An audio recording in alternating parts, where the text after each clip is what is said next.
Selamat datang di Pojok Santai. Sebelum Anda mendengarkan audiobook ini, kami menginformasikan bahwa channel ini adalah review audio dari buku yang ada di Indonesia. Untuk membaca keseluruhan buku ini, kami menyarankan membeli buku aslinya di toko buku kesayangan Anda, baik offline maupun online. Keberadaan channel ini dimaksudkan untuk membantu Anda mendapatkan pengetahuan dari buku-buku kesayangan Anda. Jangan lupa untuk subscribe, like, dan komen. Selamat datang di Pojok Santai, channel khusus yang membahas komik dan novel dengan cara asik. Perguruan Tangan Sakti kembali didatangi tokoh-tokoh silat. Kali ini tokoh silat dari kalangan hitam. Siapa sajakah tokoh-tokoh silat itu? Yuk langsung saja disimak video berikut ini.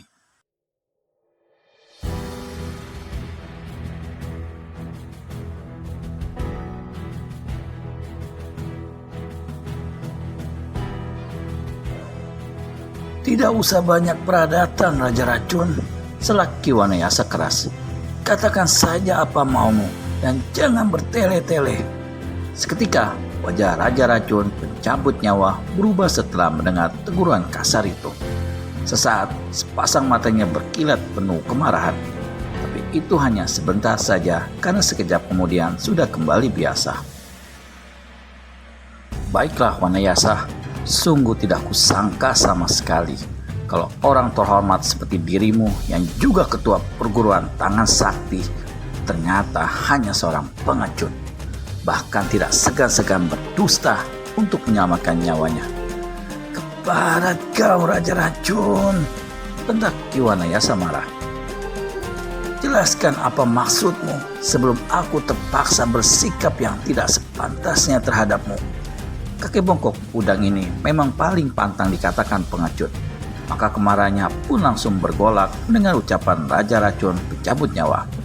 Raja Racun pencabut nyawa hanya terkekeh saja mendengar ancaman itu. Wanayasa, hampir semua orang persilatan tahu kalau pedang bintang itu ada padamu. Tapi kini kau menyangkalnya. Bukankah orang seperti itu pengecut namanya? Raja Racun pencabut nyawa dan kau juga siluman tengkorak putih, ucap Ki Wanayasa seraya memandang siluman tengkorak putih sekilas. Dengarlah baik-baik, demi kehormatanku selaku ketua perguruan Tangan Sakti, kukatakan pada kalian bahwa pedang bintang itu tidak ada di sini. Kau berdusta Wanayasa, teriak siluman tengkorak putih kalap seraya melangkah maju. Tenang Gerda. Raja Racun pencabut nyawa menyentuh tangan siluman tengkorak putih. Dia berdusta, Paman. Dia berkata benar. Raja Racun pencabut nyawa menggelengkan kepalanya. Dia tahu pasti kalau Ki Wanayasa tidak berdusta. Seorang seperti dia lebih menghargai kehormatan daripada nyawa.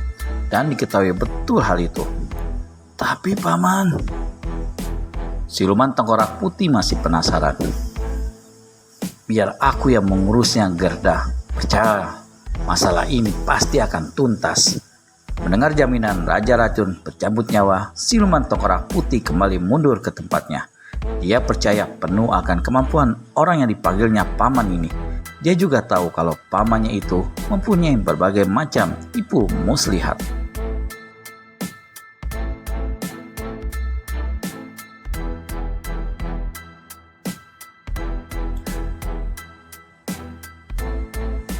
Wanayasa, aku mempercayai keterangan yang kau berikan itu.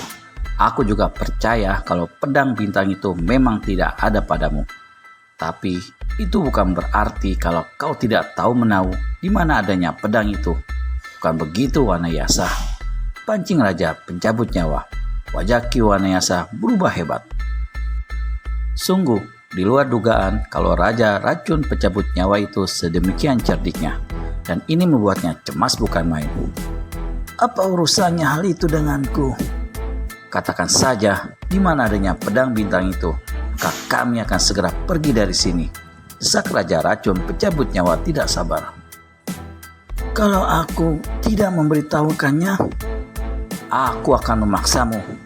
Silakan Raja Racun, tantang Ki Wanayasa sambil tersenyum. Parat, Raja Racun pencabut nyawa memaki. Tunggu paman. Siluman tengkorak putih segera mencekal lengan Raja Racun Pencabut Nyawa yang hendak menerjang Ki Wanayasa. Raja Racun Pencabut Nyawa menoleh. Serahkan dia padaku, ucapnya lagi. Raja Racun Pencabut Nyawa menangkap adanya tekanan pada nada suara itu. Dan ia tahu kalau kali ini siluman tengkorak putih itu tidak ingin dibantah lagi. Maka dengan berat kakinya melangkah mundur. Siluman tengkorak putih maju beberapa tindak. Wanayasa, sekali lagi kau kuberi kesempatan. Katakan, di mana pedang bintang itu? Jangan harap aku mengatakannya, bocah. Tegas Ki Wanayasa tajam. Keparat. Kalau begitu, mampuslah kau. Setelah berkata demikian, siluman tengkorak putih menunjang Ki Wanayasa. Gerakannya cepat bukan main. Kedua tangannya terbuka lurus dan mengejang kaku menyerang bertubi-tubi pada pusar, ulu hati dan tenggorokan ketua perguruan tangan sakti itu. Deru angin nyaring mengawali tibanya serangan siluman tengkorak putih. Ki Wanayasa yang sudah mengetahui kecepatan gerak lawannya yang luar biasa ini memang sudah sejak tadi bersikap waspada. Maka ketika melihat serangan yang bertubi-tubi mengancam beberapa bagian yang berbahaya di tubuhnya, ia tidak menjadi gugup. Cepat-cepat ditarik mundur kaki kirinya ke kanan belakang. Sehingga serangan-serangan siluman tengkorak putih itu lewat beberapa rambut di depan tubuhnya. Tidak hanya itu saja yang dilakukan Ki Wanayasa. Saat ditarik mundur kaki kirinya, dua tangannya yang disertai pengerahan ilmu 8 cara menaklukkan harimau mencengkram ke arah pelipis dan lambung lawan. Hebat dan berbahaya bukan main serangan yang dilakukan Ki Wanayasa itu. Apalagi dilakukan dalam jarak yang demikian dekat. Maka serangan itu menjadi tambah berbahaya saja. Dan rasa-rasanya tidak ada kesempatan lagi bagi siluman tengkorak putih itu untuk menangkis atau mengelakkan serangan itu. Begitu tiba-tiba dan mendadak, desa Raja Racun Pencabut Nyawa pelan ketika melihat keadaan berbahaya yang mengancam siluman tengkorak putih. Bahkan Raja Pisau Terbang diam-diam menarik napas karena terlalu tegang. Hati siluman tengkorak putih pun sempat terkesiap melihat serangan yang begitu tiba-tiba itu. Akan tetapi, dengan kecepatan gerak yang luar biasa, segera ditarik pulang serangannya dan cepat-cepat ditangkis serangan Ki Wanayasa. Tangan kiri melindungi pelipis, sedangkan tangan kanannya menjegal serangannya menuju lambung. Plak! Plak! Ki Wanayasa terhuyung 3 langkah ke belakang akibat benturan dua pasang tangan yang sama-sama mengandung tenaga dalam tinggi itu. Sedangkan siluman tengkorak putih hanya terhuyung 1 langkah. Ki Wanayasa kaget bukan main melihat kenyataan ini. Sungguh tidak disangka kalau dirinya akan terhuyung sampai 3 langkah. Bahkan sekujur tangannya pun dirasakan sakit akibat benturan itu. Dan herannya, lawan hanya terhuyung 1 langkah ke belakang. Tidak adakah yang salah dalam hal ini? Bukankah tadi telah dikerahkan segenap tenaga dalam penyerangannya tadi? Bukankah dia menang posisi bila dibandingkan dengan siluman tengkorak putih dalam benturan tadi? Mungkinkah tenaga dalam lawannya ini lebih kuat dari Bargola? Mustahil. Akan tetapi, Ki Wanayasa tidak dapat berpikir lebih lama lagi. Serangan susulan dari siluman tengkorak putih menghentikan kesibukan berpikirnya. Cepat-cepat dielakkan serangan itu dan kemudian dibalas dengan ilmu 8 cara menaklukkan harimau. Maka kini keduanya sudah terlibat dalam sebuah pertarungan yang luar biasa. Akan tetapi, tidak sampai 15 jurus kemudian, terbuktilah Ki Wanayasa bukan tandingan siluman tengkorak putih.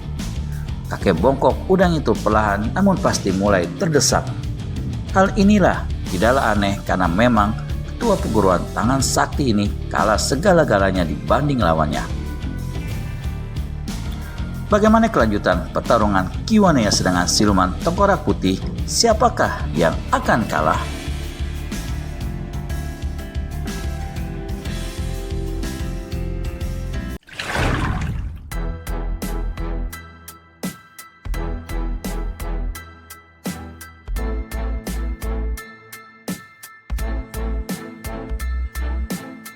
Akan tetapi, Ki Wanayasa tidak dapat berpikir lebih lama lagi.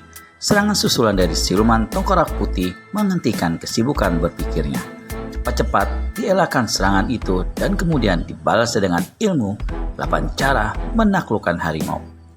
Maka kini keduanya sudah terlibat dalam sebuah pertarungan yang luar biasa. Akan tetapi, tidak sampai 15 jurus kemudian, terbuktilah Ki Wanayasa bukan tandingan siluman tengkorak putih. Kakek bongkok udang itu perlahan namun pasti mulai terdesak. Hal ini tidaklah aneh, karena memang ketua perguruan tangan sakti ini kalah segala-galanya dibanding lawannya. Dapat dipastikan kalau tak lama lagi, Ki Wanayasa akan rubuh di tangan lawan yang luar biasa itu. Tiba-tiba, terdengar teriakan dari mulut Raja Racun Pencabut Nyawa. "Gerda, hentikan!" Teriaknya keras. "Tidak, Paman. Aku tidak akan berhenti sebelum membunuhnya. Tidak sebelum membunuh tua bangka keparat ini." Bentak siluman tengkorak putih yang memang bernama asli Gerda dengan suara keras pula. Bahkan dia terus menghujani lawan dengan serangan-serangan yang mematikan. Raja Pisau Terbang segera bersiap melihat sikap Raja Racun Pencabut Nyawa yang aneh ini. Akan tetapi, tidak terlihat tanda-tanda kalau tokoh itu akan bertindak curang. "Hentikan, Gerda, cepat! Aku sudah tahu di mana pedang bintang itu," teriak Raja Racun Pencabut Nyawa lagi.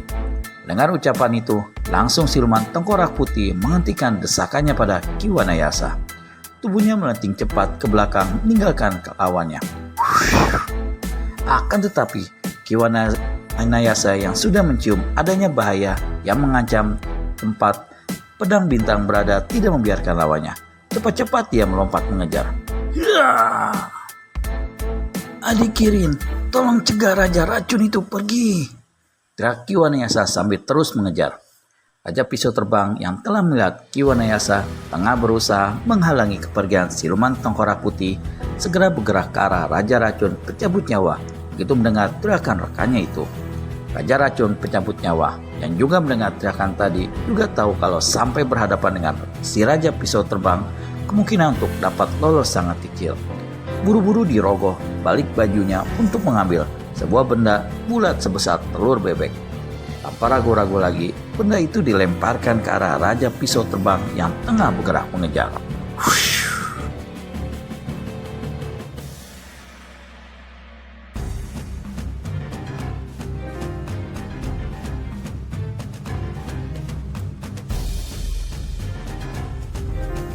Tentu saja Raja Pisau Terbang yang telah tahu betapa lengasnya Raja Racun itu dengan permainan racunnya tidak berani bertindak ceroboh. Segera dilempar tubuhnya ke belakang dan bersalto beberapa kali di udara menjauhi benda bulat itu.